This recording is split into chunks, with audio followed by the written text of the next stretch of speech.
পাথর খেকোদের লুটে এখন বিরানভূমি সিলেটের অন্যতম পর্যটন কেন্দ্র সাদা পাথর। ওপরের পাথরের পাশাপাশি লুট হয়েছে ভূগর্ভস্থ পাথর। সাদা পাথর ও আশপাশের বসতবাড়ি থেকেও প্রভাবশালী ব্যক্তিরা পাথর উত্তোলন করছেন। এদিকে লুটের ঘটনায় জড়িত থাকা দলীয় নীতিবিরোধী কর্মকাণ্ডে জড়িত থাকার অভিযোগে কোম্পানীগঞ্জ উপজেলা বিএনপির সভাপতি শাহাবুদ্দিনের সব পদ স্থগিত করা হয়েছে।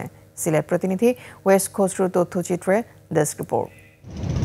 সানবিট সব দিবে সামাল। সানবিট ম্যাজিক প্রেস ডিশওয়াশিং এর মাথা ঘোরানো সলিউশন। স্বচ্ছ জলে সাদা পাথরের মায়াবী টানে পর্যটকরা ছুটে যেতেন সিলেটের ভোলাগঞ্জের মনোরম দৃশ্যের এই পর্যটন স্পটে, কিন্তু এখন সেই পর্যটন স্পট পাথর শূন্য। গত বছরের 5 আগস্ট থেকে সাদা পাথর পর্যটন কেন্দ্রে চলছে প্রকাশ্য পাথর লুটপাট। আদালতের নিষেধাজ্ঞায় পাথর উত্তোলন বন্ধ থাকার পরও পট পরিবর্তনের সুযোগে আরএফএন টিলা ও রোপওয়ে ব্যাংকার থেকে পাথর তুলে ধ্বংস করে দেওয়া হয়েছে।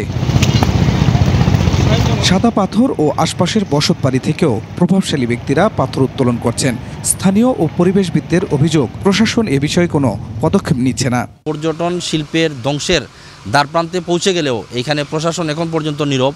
তারা চেয়ে চেয়ে দেখছে অথবা সহযোগিতা করছে। পাথর লুটেরা, পাথর ডাকাতরা কি করছে, সব পাথরগুলো লুট করার পর এখন আমাদের কালো থাবা বসাচ্ছে সাদা পাথর। এই লুটপাটে স্থানীয় রাজনীতিবিদরা সম্পৃক্ত, ইভেন বড় বড় রাজনীতিবিদরা ওই সমস্ত লুট থেকে নানানভাবে তারা বেনিফিশিয়ারি হন। আর সবচেয়ে বড় কথা হচ্ছে এখানে যারা প্রশাসনের যারা এখানে আসেন তাদের একটা অভীষ্ট লক্ষ্য থাকে যে সিলেটে যখন এসেছি এখান থেকে আমরা একটা বিশাল অঙ্কের একটা সম্পদ আমার ভবিষ্যতের জন্য সঞ্চয় করে নিয়ে যাব। তবে প্রশাসন বলছে বিশেষ টাস্কফোর্স বসিয়ে অভিযান চালানো হচ্ছে। আমাদের ইউনো সাহেবরা দেখতেছেন, আমাদের জেলা থেকে ম্যাজিস্ট্রেটরা গিয়ে বিশেষ অভিযান পরিচালনা করে আসছেন।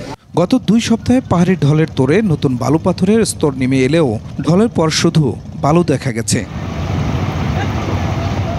পাথর লুটের নেপথ্যে নাম আসে কোম্পানীগঞ্জ উপজেলা বিএনপির সভাপতি শাহাবুদ্দিনের। সোমবার রাতে চাঁদাবাজি, দখলবাজি সহ দলীয় নীতি ও আদর্শ বিরোধী কর্মকাণ্ডে জড়িত থাকার সুনির্দিষ্ট অভিযোগে তার সব পদ স্থগিত করেছে দলটি। Khurshid Alam, desk report, 21 television.